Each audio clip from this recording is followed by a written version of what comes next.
Hi friends, my name is Reverend Ruth Gallett. I'm coming to you from the Long Meadow Congregational Church, United Church of Christ in Auburn, New Hampshire. And throughout the season of Advent, we are going to be talking about how our church can be the inn, a place where there is never no more room.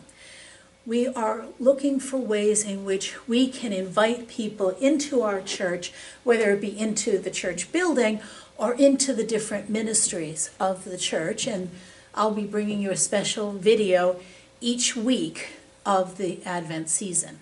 And today we're going to start with a project we've been doing. I don't know how many years we've been doing this. Five at least. Yeah, at least 5 years. That we call Scarves in the Park. And it started out very small. It started right after the Boston Marathon bombing. I remember that, and we learned that a church in Boston was inviting people across the country to make thousands of scarves in blue and yellow so that they could give them to each of the runners that came the year after, as a way of embracing them and welcoming them back. And then I read about a church that took scarves and tied them up in different places in their town. This was a church somewhere on the West Coast. I don't remember if it was Washington or Oregon. And I thought this was a great idea because we had so many people who responded to the first call for scarves that I wanted to be able to keep them engaged. And it has just grown. That first year, we had about 75 scarves, and now we get literally hundreds of scarves. So I wanted to ask, this is Jerry and Lynn, for those of you who don't know them, who have both been very active in this particular ministry for years. And so I'd like to just ask you, what is it about this ministry that hooked you, that you wanted to be part of it? Well, I was always interested in helping the homeless, and we came up with a tag that I really loved. It's on each one of the scarves. It says, "I was not forgotten here, and neither are you. If you're stuck in the cold, please take the scarf to keep yourself warm." And it's on each scarf, along with the name of our church and Matthew 25:34-35. "For I was hungry, and you gave me something to eat. I was thirsty, and you gave me something to drink. I was a stranger, and you invited me in. I needed clothes, and you clothed me. I was sick, and you looked after me. I was in prison, and you came to visit me." And I hope that that's part of my life's mission as well.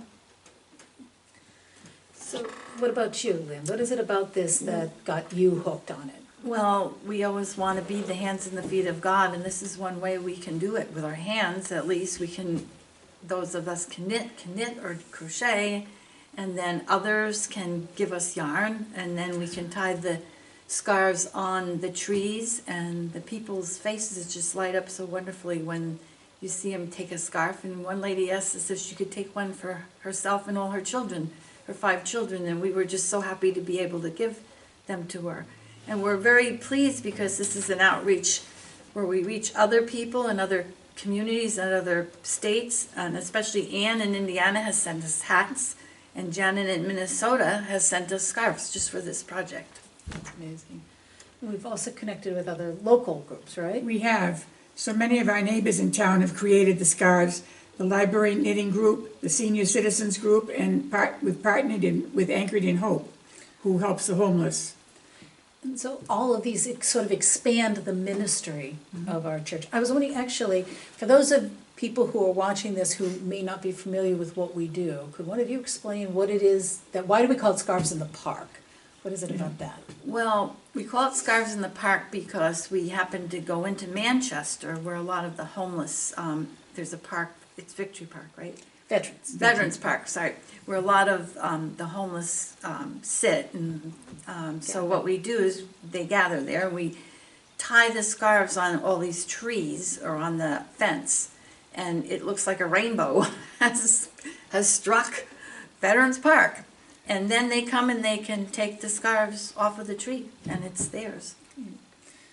And we expanded beyond that, particularly last year, at the beginning of the pandemic, when we thought, well, maybe at that point in time where things were really bad, it wasn't the greatest idea for us to be putting things out. We started to engage with different organizations. Right. And so we actually, last year, we brought, and will continue to bring this year, just bring boxes of scarves to Emily's Place. Place, right? What were the other Upper ones? Room. Upper Room. and Soup dairy- Kitchen. Soup The Soup Kitchen and Dairy, and and Anchored in hope. Anchored in Hope, right. And so it's a way of directly connecting with people, keeping them warm, putting things right in somebody's hand to help them remember it, as Jerry had said, that they're not forgotten, and that, you know, we are here to serve and we want to be. And so this is a way that we have brought people into the ministry of our church. And I was wondering, are there ways that you would like to see this project grow, a way that it can become even more hospitable and welcoming and encouraging others to become part of it?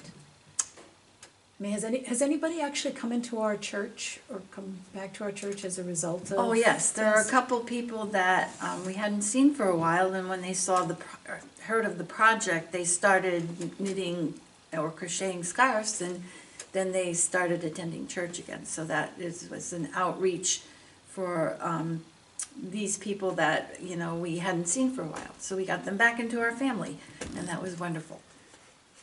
I think that the more doors we can create into the church, the more ways people, because not everybody is going to come in the front door. Not everybody is going to think, you know, that's what I want. I want to go to a traditional church service on a Sunday morning.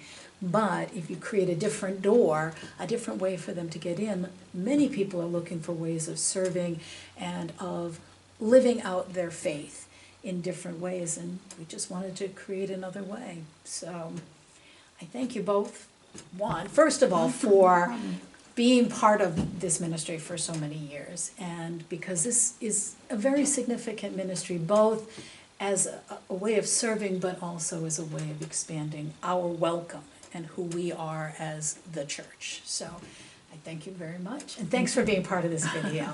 Our pleasure. That's a big thing, I Our know. pleasure. So, thank you very much, and we will see you next week with a new way that our church is the place where there is never no room for someone to come in.